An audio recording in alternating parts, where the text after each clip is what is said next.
자고 싶다. 안톤 체홉. 책 제목이 재밌네요. 자고 싶다. 밤 13살 어린 소녀 유모 바르카는 아기가 누워있는 요람을 흔들며 작은 소리로 중얼거린다. 자장 자장 자장 노래를 불러줄게. 성상 앞에는 초록색 작은 램프가 불을 밝히고 있다. 방 안 전체는 줄이 사방으로 묶여있고 그 위에는 기저귀와 검은색 어른 바지가 널려있다. 램프의 불빛이 천장에 커다란 초록색 반점으로 어른거리고 기저귀와 바지 그림자가 배치가와 요람이로 ը트리워진다. 작은 램프가 흔들리면 반점과 그림자는 마치 살아 움직이는 것처럼 바람길을 따라 흔들린다. 무덥다. 양배추 스프와 구두를 만드는 데 쓰는 가죽 냄새가 난다. 아기가 울고 있다. 이미 울 만큼 울어 목이 쉬었을 텐데도 여전히 큰 소리로 울어대고 있다. 언제 그칠지는 알 수 없다. 바르카는 자고 싶다. 두 눈을 감은 채 고개를 끄덕이는데 목덜미가 아프다. 눈꺼풀도 입술도 움직일 수 없다. 얼굴은 비쩍 말라 움직이기 버겁고 머리는 좁쌀 알갱이만큼이나 작아진 것 같다. 자장 자장 자장 바르카가 조용히 웅얼거린다. 아기를 위해서 카시아, 이 카시아는 관로 속에 설명이 되어 있습니다. 러시아의 전통 음식 가운데 하나로 죽과 비슷하다. 메밀이나 호밀, 보리, 쌀 등의 곡식을 끓인 우유나 물에 넣고 소금, 버터, 설탕 등으로 맛을 낸다. 야채나 과일, 버섯, 육류 등을 넣어 함께 끓이기도 한다. 이렇게 설명이 되어 있습니다. 아가를 위해서 카시아를 끓여야지. 우리 지금 이주식 비슷한 거예요.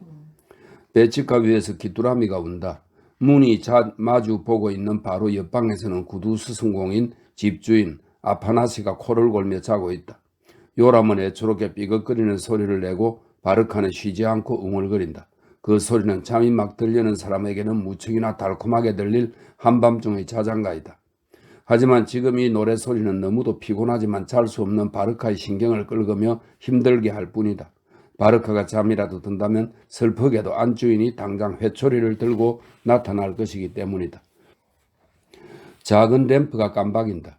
초록색 반점과 그림자가 함께 움직이며 반은 감겨 움직임이 없는 바르카의 눈동자에 스며들어 절반가량 잠든 뇌수 속에 몽롱한 공상을 만든다.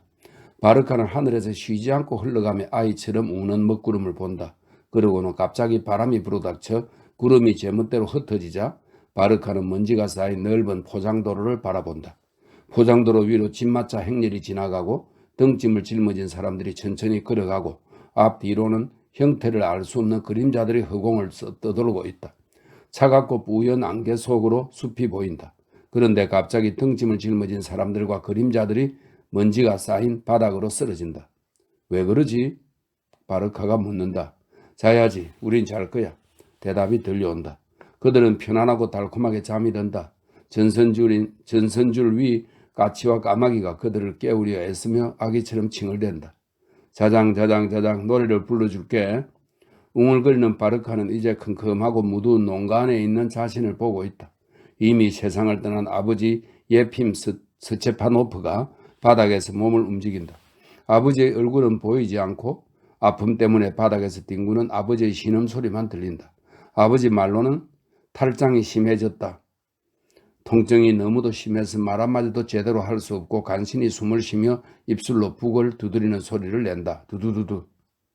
어머니 펠라게야가 예핌이 죽어가고 있다고 주인들에게 말하려고 저택을 향해 뛰어간다. 그런데 한참이 지나도 돌아올 기미가 없다. 바르카는 배치가 위에 누워 아버지가 소리내는 두두두 하는 소리에 귀를 기울인다. 이때 누군가 도착하는 소리가 들린다. 주인이 부른 의사가 이제 막 그들의 집에 도착한 소리다. 의사는 농가 안으로 들어선다. 어두워서인지 그의 모습은 보이지 않고 그의 기침 소리와 문을 여닫는 소리만 들린다. 불을 켜세요. 그가 말한다. 두두두. 예핌이 대답한다. 펠라게야가 배치가로 뛰어가 성냥을 찾기 시작한다. 잠시 정적이 흐른다. 의사가 호주머니 속 성냥을 찾아 불을 켠다. 이를 어쩌지? 금방 다녀올게요. 금방이요. 펠라게야가 그렇게 말하고는 농가 밖으로 다급하게 나갔다가 잠시 후 쓰다 남은 양초를 가지고 돌아온다. 예핌의 뺨은 붉고 두 눈은 빛났다. 예핌의 눈빛은 마치 농가와 의사를 정면으로 꿰뚫어보듯 날카롭다. 왜 이럴까요? 무슨 생각을 하는 걸까요? 의사가 예핌을 향해 허리를 숙이며 말한다. 저런 이 상태가 오래되었나요? 어떻습니까 의사 선생님? 죽을 때가 되었나요? 살기는 다 틀렸어요. 쓸데없는 말은 그만두시고 어찌되었든 치료해 봅시다. 의사 선생님, 그렇게 말씀해 주시니 정말로 감사합니다만 우리가 알기로는 지금 바로 코앞에 죽음이 다가왔다면 의사는 15분 정도 진찰하더니 일어나서 말한다. 지금 제가 할 수 있는 일은 아무것도 없군요. 병원에 입원해 수술을 받아야 합니다. 지금 당장이요. 미루지 말고 지금 당장 출발하세요. 조금이라도 미룬다면 모두가 자고 있을 겁니다. 하지만 걱정 마세요. 내가 메모를 해드릴 테니 알겠습니까? 어쩌지? 뭘 타고 가야 하지? 펠라게아가 말한다. 우리에게는 말이 없어요.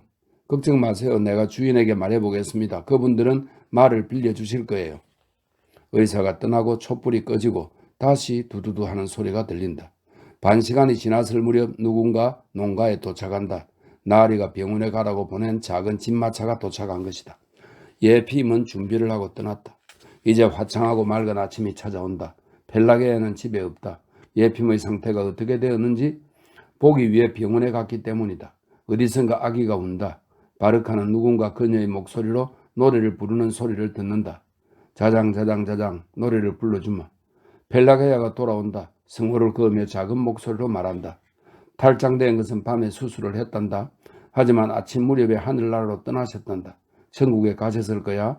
영원한 평화가 함께하기를. 치료가 너무 늦어서 어쩔 수 없었다고 하더라. 조금 더 일찍 도착했더라면. 바르카는 숲속으로 들어가 울음을 터뜨린다.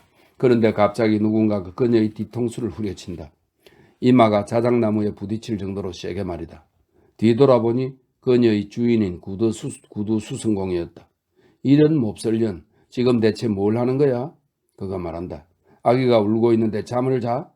그는 바르카의 귀를 힘껏 잡아당긴다. 바르카는 고개를 젓고 나서 다시 요람을 흔들며 노래를 부른다. 푸른색 반점과 바지와 기저귀 그림자가 흔들리더니 다시 그녀의 뇌수 속으로 들어간다. 다시 그녀는 먼지가 쌓인 넓은 포장도로를 보고 있다. 등짐을 진 사람들과 그림자들이 편히 누워 잠을 잔다. 그들을 바라보면서 바르카는 무척이나 자고 싶다. 그런데 누웠는가 싶었는데 어머니 펠라게아가 그녀 옆에서 걸으며 그녀를 다구친다. 어머니와 바르카 두 여인은 셋집을 구하기 위해 서둘러 도시로 걸어간다. 부디 저희들에게 자비를 베풀어 주세요. 어머니가 지나가는 사람을 붙잡고 구걸을 한다. 하나님의 은총을 빕니다. 제발 저희를 불쌍히 여겨주세요. 이리로 아기를 데려와. 익숙한 목소리가 바르카에게 말한다. 이리로 아기를 데려오라니까. 같은 목소리가 다시 소리친다. 이미 화가 난 앙칼진 목소리다. 듣고 있는 거야 더러운 년 같으니라고. 바르카는 주변을 둘러보며 벌떡 일어난다. 어떤 일이 벌어지고 있는지 알기 위해서다. 넓은 포장도로도 펠라게아도 지나가는 사람들도 없다. 단지 방 한가운데에는 아기에게 젖을 주려고 온 안주인만 서 있을 뿐이다. 어깨가 벌어지고 뚱뚱한 안주인이 아기에게 젖을 주며 달리는 동안 바르카는 그저 안주인과 아기를 바라만 보고 있다. 창문 밖은 벌써 푸르스름하게 변하고 천장의 그림자와 반점은 흐릿하게 변한다. 곧 아침이 올 것이다. 데려가. 안주인이 블라우스 앞단추를 여미며 말한다. 다시 또 울면 가만두지 않을 거야. 바르카는 아기를 받아 눕히고 다시 요람을 흔든다. 푸른색 반점과 그림자는 점점 흐릿해지더니 더 이상 그녀의 머릿속 뇌수 안으로 들어오지 않는다. 하지만 여전히 자고 싶다. 지독하게 자고 싶다. 바르카는 요람 기퉁이에 머리를 기대고는 잠을 이겨내려고 온몸을 비튼다. 하지만 눈은 여전히 감기고 머리는 무겁기만 하다. 바르카, 배치가에 불을 떼라. 문 밖에서 집주인이 소리친다. 벌써 잠자리에서 일어나 일을 시작할 시간이 된 것이다. 바르카는 요람은 신경도 쓰지 않은데 장작을 가져오기 위해 흙간으로 뛰어간다. 바르카는 기쁘다. 걷거나 뛸 때면 가만히 있을 때처럼 잠이 쏟아지지 않기 때문이다. 바르카가 장작을 가져와 배치가에 불을 피우자 감각이 없는 얼굴에 혈색이 돌며 머리가 맑아지는 기분을 느낀다. 바르카, 사모바르를 올려놔. 안주인이 소리를 지른다. 바르카는 잘게 쪼갠 나무에 어렵게 불을 붙여 사모바르 속에 집어넣는다. 그리고 다시 안주인이 명령한다. 바르카, 주인들은 덧신도 닦거나 바르카는 바닥에 주저앉아 덧신을 닦으며 크다랗고 깊은 덧신 속에서 잠시라도 눈을 붙였으면 좋겠다고 생각한다. 그때 갑자기 덧신이 거대하게 부풀어 오르는가 싶더니 어느새 방 안을 가득 채운다. 순간 바르카는 구두 솔을 손에서 떨어뜨린다. 그리고 머리를 재빨리 흔들며 눈을 크게 뜬다. 그리고는 다시 물체들이 커지지 않게 눈 안에서 고정되도록 초점을 잡는다. 바르카, 계단 위부터 물청소해. 구두를 맞추러 오는 손님들한테 부끄럽지 않을 정도로. 바르카는 계단을 닦고 방을 치우고 다시 배치가에 불을 떼고 가게로 뛰어간다. 일이 많아서 잠시도 쉴 수가 없다. 싱크대 앞 구석에 서서 감자를 씻는 일은 너무도 힘들다. 싱크대 쪽으로 고개를 삐죽 내밀면 감자가 눈앞에서 어른거리고 칼이 손에서 미끄러져 떨어진다. 뚱뚱하고 성질 고약한 안주인이 양소매를 걷어붙이고 그 옆을 지나치며 종일 큰 소리로 고함을 친다. 식사 시중 세탁 바느질도 고통스럽기도 마찬가지다. 아무것도 신경 쓰지 않고 그저 바닥에 쓰러져 자고 싶은 순간이 매번 찾아온다. 날이 지고 있다. 창밖에 컴컴해지는 것을 바라보며 바르카는 감각이 없어진 관자놀이를 지그시 누르면서 미소를 짓는다. 왜 그래야 하는지 자신도 모른다. 저녁 안개가 바르카의 눈을 쓰다듬으며 이제는 깊은 잠을 잘 수 있을 것이라 약속한다. 저녁이 되자 집주인에게 손님이 몰려 찾아온다. 바르카, 사모바를 올려. 안주인이 소리친다. 집에 있는 사모바르가 작아서 손님들이 함께 차를 마시려면 5번을 끓여야 한다. 차를 준비했지만 바르카는 손님들의 시중을 들기 위해 1시간은 더 그 자리에 서 있어야만 한다. 바르카, 빨리 뛰어가서 맥주 3병 사와. 바르카는 잠을 쫓기 위해 가능한 한 빨리 달린다. 바르카, 얼른 뛰어가서 보드카를 가져와. 병따개는 어디 있나? 바르카, 이 청어를 씻으라. 그리고 마침내 손님들이 떠난다. 불은 꺼지고 주인 내외는 잠자리에 든다. 바르카, 요람을 흔들어라. 마지막 명령이 떨어진다. 배치간에서 귀뚜라미가 운다. 천장에 어른거리는 초록색 반점과 기저귀들, 그리고 바지 그림자가 반쯤 감긴 바르카의 눈 속으로 들어와 머리를 멍하게 만든다.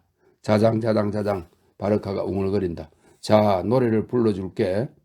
아기가 큰 소리로 울음을 터뜨린다. 지치도록 계속 운다.